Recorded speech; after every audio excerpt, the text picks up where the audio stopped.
नाज़रीन, मैं आपको अपने प्लेटफॉर्म पर खुश आमदीद कहता हूँ। नाज़रीन, इंसानी ज़िंदगी में बल्कि कौमों की ज़िंदगी में, माशरे में और समाज में, तहज़ीबों में जो अरूज है, जो ज़वाल है, जो तरक्की है, जो खुशहाली, अमन और सलामती है, ये कई सारी चीज़ों के साथ एसोसिएट है। उसमें ठीक है, जुडिशल सिस्टम का भी अपना एक रोल है, उसके साथ गवर्नमेंट सिस्टम का भी अपना एक रोल है, और फिर लोगों के मजाज, उनकी तबीयत, उनकी बिलीव्स, उनके रहन सहन, इनका भी अपना एक रोल है। लेकिन मैं समझता हूँ कि एजुकेशन सिस्टम का बहरहाल एक बहुत बड़ा किरदार है माशरे के उठनों में, कौमों के बनने में, और इवन कौमों के बिगड़ने में भी इस एजुकेशन सिस्टम के सब स्टैंडर्ड होने का किरदार है। तो हम अगर जनरली जायज़ा भी लें, ठीक है, हम डीप कोई प्रोजेक्ट, रिसर्च प्रोजेक्ट अगर डिज़ाइन ना भी करें, वैसे ही हम एनालिसिस कर लें ऐसी कौमों का, ऐसे लोगों का कि जो तरक्की के धारे में जो ऊंचाइयों पे हैं, जो आगे से आगे बढ़ते चले जा रहे हैं, इनके अगर चंद एक पैरामीटर्स हैं जिनकी बुनियाद पे हम इवेलुएट करते हैं कि कौन सी कौमें, कौन से लोग, कौन से माशरे वो डेवलप हैं, उनकी फैसिलिटी के अतबार से, उनके रहन सहन की स्टैंडर्ड के अतबार से, उनके जुडिशल सिस्टम इंफ्रास्ट्रक्चर से हम इवेलुएट करते हैं। हम जो चंद एक पैरामीटर डिज़ाइन कर लेते हैं जिसकी बुनियाद पे फिर हम कौमों को कंपेयर करते हुए उनकी डेवलपमेंट, उनकी तरक्की और उनकी जो पीस, हारमनी, बाकी चीज़ों को इवेलुएट करके हम उनका जायज़ा लेते हैं। लेकिन जो मैं बात करना चाह रहा हूँ वो ये है कि एजुकेशन सिस्टम का बहरहाल बड़ा प्राइमरी रोल है मुल्कों के, माशरों के, लोगों की तरक्की में। और ये जो एजुकेशन सिस्टम है, एजुकेशन सिस्टम को मेरी टीम ने यहाँ पे 7 डिफरेंट जो टाइप्स हैं या कैटेगरीज हैं या क्लासेस हैं, वो मेरे सामने यहाँ पे कंपाइल करके पुट अप की हैं, जिनको वन बाय वन मैं आपके सामने पेश करूँगा। अगर हम एजुकेशन सिस्टम को क्लासीफाई करने की कोशिश करें, हमें पता है कि हमारे पास अगर एक बड़ा मेटा डाटा मौजूद हो तो हमने उसका एनालिसिस करना हो तो फिर हम उसको डिवाइड कर लेते हैं। हम उनके स्टेप्स, उनकी क्लासेस, कैटेगरी, सब कैटेगरी से डिवाइड करते हुए हम पूरा, चाहे जितना भी बड़ा मेटा डाटा हो, जितनी भी बड़ी इंफॉर्मेशन हो, कितना ही बड़ा वो सैम्पल साइज़ हो, लेकिन हम बहरहाल उसका एनालिसिस कर लेते हैं। तो यहाँ पे भी ऐसा ही है कि पूरी दुनिया के जो एजुकेशन सिस्टम्स हैं उनको हम 5 बल्कि 7 बड़ी बड़ी क्लासेस में डिवाइड करते हैं। इन क्लासेस के बाद फिर उनके सब क्लासेस भी हैं। तो सबसे बड़ी क्लास जो है जिसके बिहाफ पे या जिस पैरामीटर की बुनियाद पे हम एजुकेशन सिस्टम को डिवाइड करते हैं वो उनके स्टेजेस हैं, स्टेजेस ऑफ लर्निंग है। जिस तरह प्री नर्सरी है जिसमें मोंटेसरी है, फिर उसमें किंडर गार्टन है, अर्ली एजुकेशन है, ये प्री स्कूल की कैटेगरीज में आते हैं। उसके बाद प्राइमरी स्कूल है, फिर सेकेंडरी, फिर high school, college, university, graduation, post graduation. ये डिफरेंट स्टेजेस हैं जिनकी बुनियाद पे हम एजुकेशन सिस्टम को कैटेगराइज करते हैं या क्लासीफाई करते हैं। जो दूसरा पैरामीटर है या दूसरा मोड है जिसकी बुनियाद पे हम एजुकेशन सिस्टम को क्लासीफाई करते हैं, वो उसका मोड ऑफ डिलीवरी है।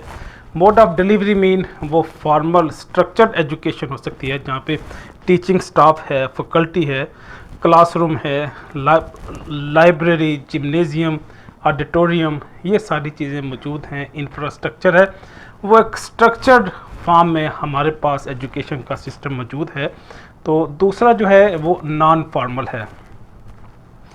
नॉन फॉर्मल मीन वो कम्युनिटी बेस्ड है या वो कंटिन्यूस एजुकेशन का या अडल्ट एजुकेशन का प्रोग्राम है कि जो कोई सोसाइटी, कोई ट्रस्ट, कोई एनजीओ उसको लुक आफ्टर करती है। गवर्नमेंट लेवल पे भी कई सारे ऐसे इंस्टीट्यूशन हैं जो इन नॉन फॉर्मल एजुकेशन को कंटिन्यू या लुक आफ्टर करते हैं।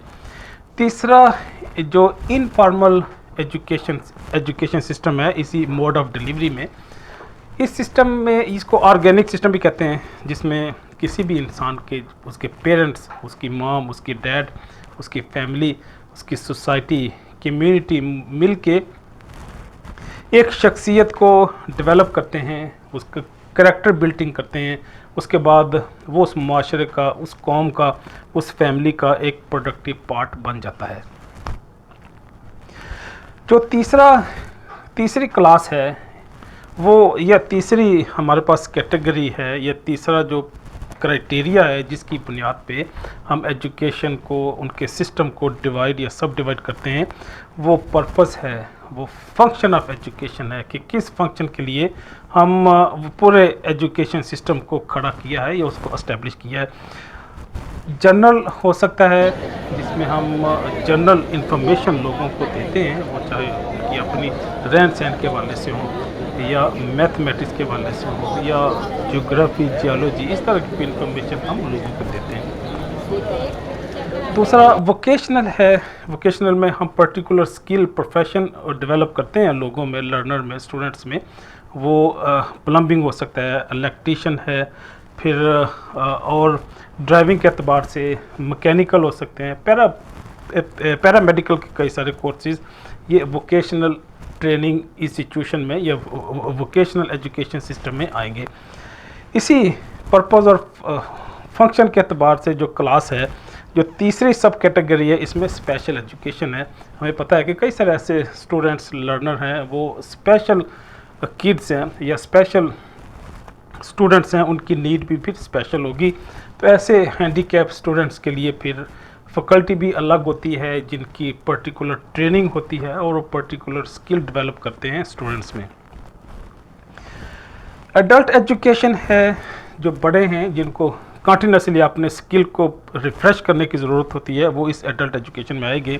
फिर आखिरी इसी कैटेगरी में जो पर्पस और फंक्शन के अतबार से हम क्लासीफाई करते हैं, वो स्पोर्ट्स है, रिक्रिएशनल एक्टिविटीज़ हैं, वो चाहे हंटिंग हो, फिशिंग हो, फिर स्विमिंग हो, इस तरह के स्किल, रिक्रिएशनल स्किल्स या डिफरेंट स्पोर्ट्स की जो एक्सपर्टीज़ हैं, वो हम अपने लर्नर्स में, स्टूडेंट्स में, स्पोर्ट्स मैन में डेवलप करते हैं। जो चौथा सिस्टम है वो कंटेंट पे डेवलप पे डिपेंड करता है कि जो कंटेंट मैटर है, जो सब्जेक्ट्स है, वो कौन से हैं कि जो हमने अपने ऑडियंस को, अपने स्टूडेंट्स को, अपने लर्नर को डिलीवर करने हैं। एक टर्म यूज़ होती है STEAM, STEM, उसमें साइंस, टेक्नोलॉजी, इंजीनियरिंग और मैथमेटिक्स, ये 4 सब्जेक्ट्स जो हैं वो हम लर्नर में, स्टूडेंट्स को उसमें एक्सपर्टीज़ उनकी डेवलप करते हैं। और जब ये 4 एक्सपर्टीज़ आ जाती हैं तो यूजुअली वो अपनी रोज़मर्रा की ज़िंदगी में कई सारे ऐसे काम कर सकते हैं जो अमूमन इसके बगैर उनके लिए करने मुश्किल होते हैं। दूसरा इसी जो सब्जेक्ट बेस है या कंटेंट बेस है, वो ह्यूमैनिटीज़ है। ह्यूमैनिटीज़ के हमें पता है ये एंथ्रोपोलॉजी है, फ़िलासफ़ी है, सोशियोलॉजी है, ये सारे ह्यूमन साइंसेज में आते हैं। तो ये ह्यूमन्स के सारे सब्जेक्ट या सारे कंटेंट इसी एजुकेशन सिस्टम की सब क्लास में आ जाएंगे। फिर तीसरा सोशल साइंसेज है। सोशल साइंसेज हमें पता है साइकोलॉजी है, फिर इसमें पॉलिटिकल साइंस है, इकोनॉमिक्स है, बिज़नेस है, ये अमूमन इस कैटेगरी में सोशल साइंस में आ जाएंगे। और आखिरी आर्ट्स है, वो चाहे परफॉर्मिंग आर्ट हो, चाहे पेंटिंग हो, म्यूज़िक हो, ये सारी आर्ट्स की कैटेगरी में आ जाएंगे। तो गोया जो चौथा सिस्टम है एजुकेशन का, वो कंटेंट पे बेस करता है, वो सब्जेक्ट पे बेस करता है कि कौन से सब्जेक्ट, कौन से हमने कंटेंट अपने स्टूडेंट्स को, लर्नर को डिलीवर करने हैं। जो पांचवा है वो लर्निंग इन्वायरमेंट पे बेस करता है कि किस तरह की इन्वायरमेंट में हम अपने स्टूडेंट्स को, लर्नर को ट्रीट करते हैं या उनको ट्रेन करते हैं। एक तो ट्रेडिशनल क्लासरूम मेथड है कि स्टूडेंट्स आएंगे, अटेंडेंस होगी, टीचर्स डिलीवर करेगा, प्रोजेक्ट होंगे, उसमें असाइनमेंट्स भी होंगी, ये एक ट्रेडिशनल क्लासरूम मेथड है। फिर आजकल एक और नया सिस्टम इवॉल्व हुआ है गुज़श्ता कोई 30 साल से या 40 साल से, जो ऑनलाइन लर्निंग है, वर्चुअल एजुकेशन है, डिस्टेंस लर्निंग है। ये मेथड दुनिया में राइज हो चुका है और इस लर्निंग ने एक बड़ी तब्दीली बर्पा कर दी है। इवन कई सारे अक्सर और पेशतर यूनिवर्सिटीज़ ने भी ऑनलाइन कोर्सेज लॉन्च कर दिए हैं। वही कोर्सेज का मॉडल आपको फिज़िकल भी अवेलेबल होगा और उसी का ऑनलाइन की फैसिलिटी भी आपके पास अवेलेबल होगी। और इसी की जो तीसरी सब कैटेगरी है वो ब्लेंडेड है। इन दोनों का मिक्सचर होगा। कुछ कोर्सेज आपको जो स्ट्रक्चर्ड क्लासरूम में लेने होंगे और बाकी कुछ जो हैं वो आप ऑनलाइन वर्चुअली भी परफॉर्म कर सकते हैं या लर्न कर सकते हैं। जो छठा मेथड है वो रेगुलेटरी बॉडीज़ पे डिपेंड करता है कि उस इंस्टीट्यूशन को, उस पूरे जो एजुकेशन सिस्टम है उसको लुक आफ्टर करने वाला, उसकी पैटर्नेज करने वाला, फंडिंग करने वाले कौन सी ऑर्गेनाइजेशन है। तो ये कुछ पब्लिक ऑर्गेनाइजेशन होती हैं या पब्लिक इंस्टीट्यूशन है, कुछ प्राइवेट इंस्टीट्यूशन है। पब्लिक इंस्टीट्यूशन को डेफिनेटली जो गवर्नमेंट है, स्टेट है, वो फंड करती है, उनकी बजट को एलोकेट करती है।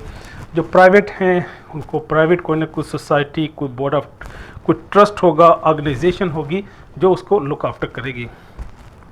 इसी का एक तीसरा फॉर्म भी है, तीसरी कैटेगरी भी है रेगुलेटरी बॉडीज़ की। जब हम क्राइटेरिया डिसाइड करते हैं, ये चार्टर्ड एजुकेशन सिस्टम है, ये चार्टर्ड इंस्टीट्यूशंस हैं। इनकी फंडिंग अगरचे गवर्नमेंट करती है, लेकिन ये अपनी मैनेजमेंट में, अपनी रिक्रूटमेंट में, अपने अकाउंटिंग में, बाकी जो इनके डिसीजन है उसमें इंडिपेंडेंट होते हैं, उसमें गवर्नमेंट का कोई रोल नहीं होता। तो गोया हमें पता है कि एजुकेशन सिस्टम की जब हम बात करते हैं तो वहाँ पे सिंडिकेट भी होगी, बोर्ड ऑफ स्टडी भी होगा, वहाँ पे रिसर्च एंड डेवलपमेंट भी होगी, अकाउंटिंग होगी, एग्जामिनेशन डिपार्टमेंट भी होगा, रजिस्ट्रार ऑफिस होगा। ये सारे मिलके पूरे एजुकेशन सिस्टम को एस्टेब्लिश करते हैं। आखिरी सिस्टम जो 7th है, ये बहुत इंपॉर्टेंट सिस्टम है। ये डिवाइन प्रोफेटिक सिस्टम है जो अल्लाह से बिलोंग करता है, जो रिलीजन के साथ अटैच है, और इसका जो कनेक्शन है वो इंसान के बिलीव के साथ है, उसकी थिंकिंग के साथ है, उसके अकायद से ये रिलेट करता है। और ये जब से इंसान इस दुनिया में आया है तब भी ये एजुकेशन का सिस्टम मौजूद था, और इंसान की इस धरती में, इस ज़मीन में मौजूदगी तक, उसकी ज़िंदगी के मौजूदगी तक ये सिस्टम मौजूद रहेगा, क्योंकि अल्लाह ने बहरहाल अपनी शनाख्त करानी है कि वही इस पूरी कायनात का मालिक और खालक है, जिसके लिए उसने पैगंबर भी भेजे। फिर अल्लाह ने इस इंसानियत के लिए, बनी हुए इंसान के लिए होली बुक्स भी भेजी, इंसान को अक्ल दी, फ़हम दिया, शऊर दिया, ताकि हम अल्लाह की पहचान कर सकें। बल्कि मैं तो कहता हूँ कि बाकी सारे जो अलूम हैं, सारी जो इन्फॉर्मेशन है, वो इसी अपने खालक की शनाख्त ही के लिए इस्तेमाल होनी चाहिए कि हम इस चीज़ का अदराक कर लें कि इस कायनात का, इस दुनिया का कोई मालिक और खालक भी है जो इसको कंट्रोल और रेगुलेट करता है। हम उसकी बहुत ज़्यादा डिटेल में नहीं जाते, क्योंकि हमें पता है कि उस जो डिवाइन प्रोफेटिक सिस्टम है, उस सिस्टम का कोई पर्टिकुलर करिकुलम नहीं है, उसके लर्नर्स कोई स्पेसिफिक नहीं है, फिर उसका इंफ्रास्ट्रक्चर भी नहीं है, उनके HR, accounting, examination, registrar office, ये कोई वहाँ का सिस्टम वहाँ पे मौजूद नहीं है, इंफ्रास्ट्रक्चर वहाँ पे मौजूद नहीं है। और इनका जो स्कोप है वो पूरी कायनात है, पूरी दुनिया है, कोई मखसूस कौम, अदारा, कबीला या कम्युनिटी नहीं है, बल्कि इसके ऑडियंस पूरी दुनिया में फैले हुए बनी हुए इंसान हैं।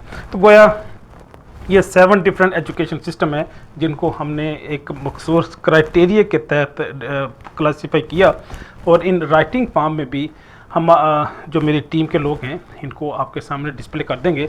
इसके जो कमेंट्स या डिस्क्रिप्शन में भी इसको ऐड कर देंगे, ताकि अगर फर्दर इसकी डिटेल आप जानना चाहें तो वहाँ से आपको इसकी इन्फॉर्मेशन मिल जाएगी। इजाज़त चाहूँगा। अल्लाह हाफिज़।